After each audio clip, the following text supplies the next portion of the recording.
കൂട്ടുകാർക്ക് നല്ലൊരു രാത്രി ആശംസിച്ചുകൊണ്ട് മാമ്പഴത്തിന്റെ പുതിയ വീഡിയോയിലേക്ക് സ്വാഗതം. ആദ്യമായിട്ട് കാണുന്നവരാണെങ്കിൽ ചാനൽ ഇഷ്ടപ്പെട്ട് ഒന്ന് സബ്സ്ക്രൈബ് ചെയ്യണേ. അതോടൊപ്പം തന്നെ കണ്ടുകൊണ്ടിരിക്കുന്ന എല്ലാവരുടെ സപ്പോർട്ടിലേക്കും തുടർന്ന് പ്രതീക്ഷയോടെ നമുക്ക് നേരെ രേവതിയുടെ സച്ചിയുടെ ഒക്കെ നാളത്തെ പ്രൊമോ വിശേഷത്തിലേക്ക് പോയാലോ. നാളത്തെ പ്രൊമോ വിശേഷത്തിൽ കാണിക്കുന്ന അങ്ങനെ രവീന്ദ്രൻ സത്യങ്ങളൊക്കെ അറിയുവാണ്. ഇത്രയും കാലം ചന്ദ്രമതി തന്നെ ചതിച്ചുകൊണ്ടിരിക്കുമായിരുന്നു. സുധീന്ദ്രനെ കാണാൻ വേണ്ടിയിട്ടായിരുന്നു ചന്ദ്രമതി വീട്ടിൽ നിന്ന് ഫുഡൊക്കെ ഉണ്ടാക്കിക്കൊണ്ട് പോയിക്കൊണ്ടിരുന്നത്. ആ സത്യങ്ങളൊക്കെ രവീന്ദ്രൻ അറിയുവാണ്. രവീന്ദ്രനോട് ചെന്ന് പറയുന്ന രേവതി. അതിനുശേഷം ഉണ്ടാകുന്ന കുറെ അടിപൊളി വിശേഷങ്ങളാണ്. നമ്മളെല്ലാവരും കാത്തുകാത്തിരുന്ന നല്ലൊരു മുഹൂർത്തമാണ് നാളെ കാണാൻ പോകുന്നു പറഞ്ഞിട്ടുണ്ടെങ്കിൽ. ഇന്ന് തന്നെ നമ്മൾ അവസാനം കണ്ടേന്ന് പറഞ്ഞിട്ടുണ്ടെങ്കിൽ രേവതിയുടെ വീട്ടിലേക്ക് പോകുന്നുണ്ട്, ലക്ഷ്മിയമ്മയുടെ ദേവിന്റെ ഒക്കെ അടുത്ത്. അവിടെ ചെന്ന് കഴിഞ്ഞപ്പോഴത്തേനും തന്നെ ലക്ഷ്മിയമ്മയ്ക്ക് വല്ലാത്തൊരു ബുദ്ധിമുട്ടുണ്ടാകുന്നുണ്ട്. രേവതിയെ കാണുമ്പോൾ തന്നെ ടെൻഷനാ. ഇനി ഇവള് വീട്ടിൽ വഴക്കെന്തേലും ഉണ്ടാക്കിയിട്ടാണോ വന്നേ, അത് പറയാൻ പറ്റില്ല. പക്ഷെ രേവതി പറയുന്നില്ല, ഞാൻ വഴക്കൊന്നും ഉണ്ടാക്കിയിട്ടല്ല വന്നത്, അമ്മ വീട്ടിലില്ലാത്ത സമയം നോക്കി ഇങ്ങോട്ട് വന്നതാ, എനിക്ക് കുറച്ച് കഴിയുമ്പോൾ തിരിച്ചു പോയാൽ മതി എന്നൊക്കെ പറയാണ്. പിന്നീട് ലക്ഷ്മിയമ്മയായിട്ട് കുറച്ച് വർത്താനമൊക്കെ പറയുന്നുണ്ട്. പിന്നീട് രേവതി എന്ത് ചെയ്യുവാണ്, നേരെ പൂ കൊണ്ടേ കൊടുക്കാനായിട്ട് പോകുന്നുണ്ട്. അപ്പം ഇടയ്ക്ക് അമ്മേനെ വന്ന് സഹായിക്കുകയൊക്കെ ചെയ്യണമല്ലോ. അപ്പം അതിന് വേണ്ടിയിട്ട് വന്ന. അപ്പം പൂ കൊണ്ടേ കൊടുക്കാൻ പോകുന്നതിന് മുമ്പ് തന്നെ ലക്ഷ്മിയമ്മയോട് ഒരു കാര്യം ചെയ്യാം, നമുക്ക് ഓണറിനെ കൂടെ ഒന്ന് കണ്ടിട്ട് പോവാം. അവർ വീട്ടിൽ നിൽക്കാനായിട്ട് സമ്മതിച്ചല്ലോ. അങ്ങനെ അവർ 3 പേരും കൂടെ ഓണറിൻ്റെ അടുത്തേക്ക് പോകണം. അവിടെ ചെല്ലുമ്പോൾ ഓണറുടെ ഭാര്യ ഉണ്ടായിരുന്നേ. പിന്നീട് രേവതിനെ കടപ്പിച്ച് എന്താ വന്നേന്നൊക്കെ ചോദിക്കണം. അപ്പം രേവതി നന്ദിയുണ്ട്, ഞങ്ങൾ ഈ വീട്ടിൽ നിന്ന് ഇറക്കി വിടാത്തേനെന്നൊക്കെ പറയാണ്. പിന്നീട് അവർ പറഞ്ഞു, അതിനൊന്നും കുഴപ്പമൊന്നുമില്ല, പക്ഷെ ഒരു കാര്യമുണ്ട്, നീ ഇവിടെ എപ്പം വേണോ ഈ വീട്ടിൽ വന്നു, പക്ഷെ നിന്റെ ഭർത്താവുണ്ടല്ലോ, അയാൾ ഒരു കാരണവശാലും ഈ വീട്ടിൽ വരാൻ പാടില്ലെന്ന് പറയണം. പെട്ടെന്ന് ലക്ഷ്മിയമ്മയുടെ മുഖം മാറി. ലക്ഷ്മിയമ്മ അതെങ്ങനെ ശരിയാവും ചേച്ചി, ഭർത്താവ് വരലെന്ന് പറഞ്ഞിട്ടുണ്ടെങ്കിൽ ശരിയാവുന്ന കാര്യമാണ്. രേവതി വരുന്നതോടെ ചിലപ്പം സച്ചിയും കൂടെ വന്നെന്നിരിക്കും, അതൊരു കാരണവശാലും പാടില്ല. അങ്ങനെയുണ്ടെങ്കിൽ മാത്രമേ ഇവരിവിടെ ഇനി നിർത്തുന്നുള്ളൂ. അല്ലെങ്കിൽ അറിയാലോ രേവതി, എത്രയും പെട്ടെന്ന് ഒരു വീട് കണ്ടുപിടിച്ചോളാൻ പറയുവാണ്. ലക്ഷ്മി പറഞ്ഞു, എന്ത് കാര്യം ചെയ്യാം രേവതി മോളെ, നമുക്ക് വേറൊരു വീട് കണ്ടുപിടിക്കാന്ന് പറയാണ്.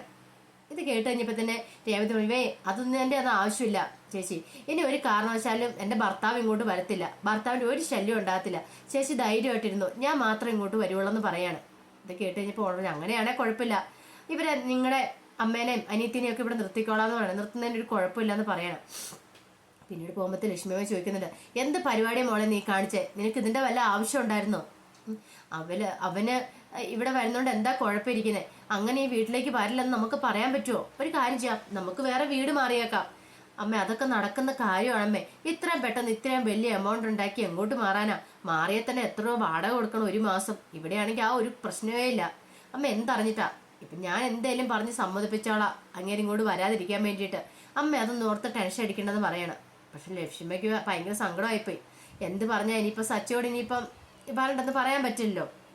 പിന്നീട് കാണിക്കുന്ന നേരെ പൂവൊക്കെ കൊടുക്കാനായിട്ട് ലോഡ്ജിലേക്ക് പോകുന്നുണ്ട് രേവതി. അവിടെ സ്ഥിരം നേരത്തെ പൂവൊക്കെ കൊണ്ടേ കൊടുത്തോണ്ടിരുന്ന ലോഡ്ജായിരുന്നു. അപ്പം കല്യാണം കഴിച്ചതിന് ശേഷം മാത്രമാണ് കൊണ്ടേ കൊടുക്കാതിരിക്കുന്നത്. അപ്പം അവിടെയൊക്കെ നല്ല പരിചയമാണ് താനും. ക്ഷേത്രത്തിനടുത്തുള്ള ലോഡ്ജാണല്ലോ, അപ്പം ക്ഷേത്രത്തിലേക്ക് വരുന്ന ആൾക്കാരെല്ലാം അവിടെയാണ് വന്ന് താമസിക്കാറുള്ളത് തന്നെ. അങ്ങനെ അവിടെ ചെന്ന് കഴിയുമ്പോഴത്തേനും ഓണറോട് രേവതി കുറേ സമയം സംസാരിക്കുന്നൊക്കെ ഉണ്ട്. രേവതി കല്യാണം കഴിഞ്ഞ കാര്യവും അതിനെക്കുറിച്ചൊക്കെ ചോദിക്കുകയാണ്. പിന്നീട് ഓണർ പറഞ്ഞു, നീ പോയ പിന്നെ ഇവിടെ ഇപ്പൊ പൂമാല കൊണ്ടിടാനൊന്നും ആരുമില്ല, ഇവിടെ പൂമാല കൊണ്ടുവന്ന് വെച്ചാൽ തന്നെ അതൊന്ന് ഇടണമെങ്കിൽ ഇവിടെ ഉള്ള അമ്മമാരെ കൈയും കാലും ഞാൻ പിടിക്കണം. മോളായ സമയത്ത് എന്തായിരുന്നു, വന്ന ഉടനെ ചോദ്യമില്ല പറച്ചിലുമില്ല, കയറി എല്ലാം ഫോട്ടോസിന് മുമ്പിൽ കണ്ട് തൂക്കിയിട്ടാണ്. ഇപ്പൊ അതിനൊക്കെ ഞാൻ ആരുടെയും കയ്യെ കാലം വീഴണമെന്ന് പറയാണ്. രേവതി പറഞ്ഞു, അതെ കുഴപ്പമൊന്നുമില്ല, എനിക്ക് കുറച്ചാൾ കഴിയുമ്പോഴത്തേനും ദേവുവിന്റെ പഠനമൊക്കെ തീരും, ദേവു ഇനിയിപ്പം പൂമാലയെ കൊണ്ട് വന്നോളൂ, ഇനി അമ്മയുടെ കഷ്ടപ്പാടുകളും കുറച്ച് കുറയുമെന്ന് പറയാണ്. അപ്പം അമ്മ തന്നെ ഉള്ളതുകൊണ്ട് അമ്മയ്ക്ക് എല്ലാത്തരത്തിലും ഓടി നടക്കാനായിട്ട് പറ്റുന്നില്ല ഏട്ടാ എന്നൊക്കെ പറയുന്നുണ്ട്. അങ്ങനെ വിശേഷങ്ങളൊക്കെ പറഞ്ഞ് പുള്ളിക്കാരൻ്റെ കോള് വന്നേ. പുള്ളിക്കാരൻ ആ ഫോൺ എടുത്തുകൊണ്ട് അങ്ങോട്ട് പോകുന്ന സമയത്താണ് ചന്ദ്രമതി അങ്ങോട്ട് വരുന്നത്, ഫുഡൊക്കെ ആയിട്ട് പോകുന്നത്. ചന്ദ്രമതി രേവതിനെ കണ്ടില്ല, പക്ഷെ രേവതി ചന്ദ്രമതിനെ കണ്ടു.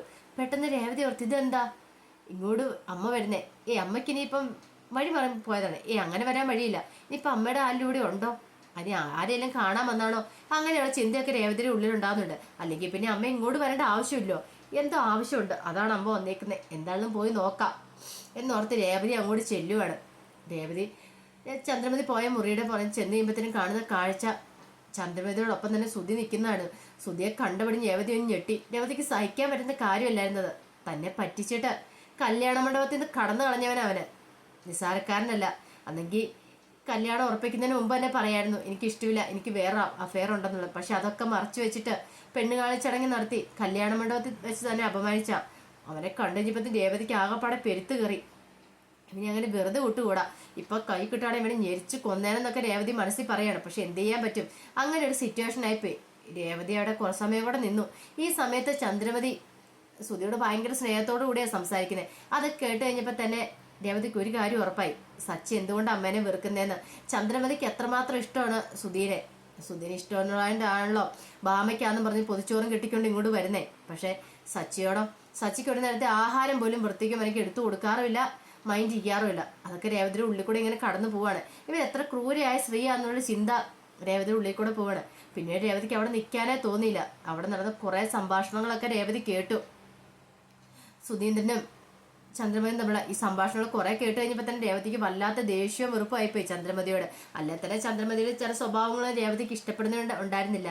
പിന്നീട് രേവതി വീട്ടിലേക്ക് വരുന്നുണ്ട്. വീട്ടിലേക്ക് വന്നതിന് ശേഷം രവീന്ദ്രനോട് കാര്യങ്ങളൊക്കെ തുറന്നു പറയാണ്. ഇതിനു മുമ്പ് പൈസ മേടിച്ചോണ്ട് പോയത് 10,75,000 രൂപയാണ് വാടക വീട്ടിൽ നിന്ന് മേടിച്ചോണ്ട് പോയത്. അപ്പൊ ആ പൈസയൊക്കെ എങ്ങോട്ടാ കൊണ്ടുപോയത്, എന്തിനു വേണ്ട കൊണ്ടുപോയെന്നൊക്കെ സത്യങ്ങളൊക്കെയാണ് രവീന്ദ്രൻ അറിയുവാണ്.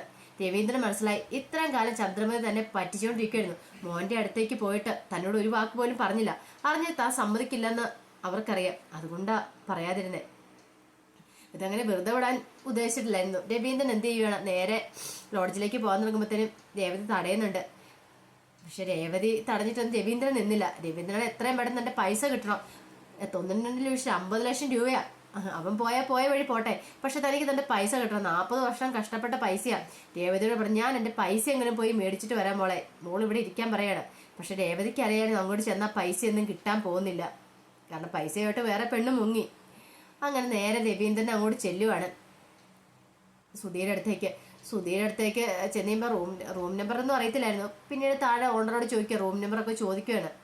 അങ്ങനെ ചെന്ന് കഴിയുമ്പോൾ അവിടെ കണ്ട കാഴ്ച ഞെട്ടിച്ച് കളഞ്ഞു രവീന്ദ്രൻ ഒരിക്കലും പ്രതീക്ഷിക്കാത്ത കാഴ്ചകളായിരുന്നു.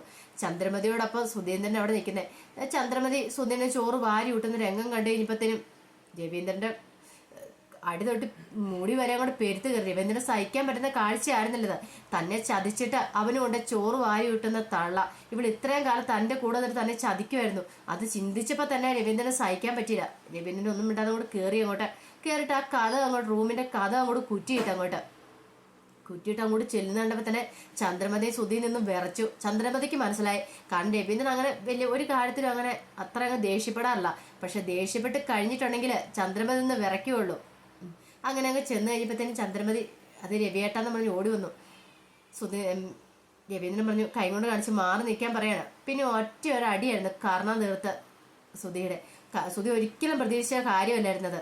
അങ്ങനെ ആദ്യം നടയടിയോട് കൂടിയാണ് വിഷയത്തിലേക്ക് കടക്കുന്ന രവീന്ദ്രന്. അപ്പൊ അതിന്റെ വിശേഷങ്ങളൊക്കെ നാളെ കാണാൻ പോകുന്നത്. ഇതിന് ശേഷം എന്തൊക്കെ സംഭവിച്ചെന്ന് നമുക്കറിയണ്ടേ. ചന്ദ്രമതിയെ വീട്ടിൽ നിന്നൊക്കെ ഇറക്കി വിടുന്നുണ്ട്. അതിന്റെ അടിപൊളി വിശേഷങ്ങളൊക്കെ വരുന്നുള്ളൂ. അപ്പൊ ആ വിശേഷമൊക്കെ നമുക്ക് എല്ലാവർക്കും കാത്തിരിക്കട്ടോ. അപ്പൊ ഇതിന്റെ ഫുൾ വിശേഷമാണ് നാളെ രാവിലെ തന്നെ വരും. ഇപ്പൊ ജസ്റ്റ് പ്രൊമോ വിശേഷമാണ് പറഞ്ഞു. അപ്പൊ അവിടെ നിന്ന് ഇവിടുന്ന് കുറേശ്ശെ മാത്രം പറഞ്ഞിട്ടുള്ളൂ കേട്ടോ. അപ്പൊ ഇതിന്റെ ഫുൾ വിശേഷം എല്ലാവരും മറക്കാതെ കയറി കാണണം കേട്ടോ. ഒരിക്കൽ കൂടി എല്ലാവർക്കും നല്ലൊരു രാത്രി ആശംസിച്ചുകൊണ്ട് നിർത്തുന്നു. നന്ദി.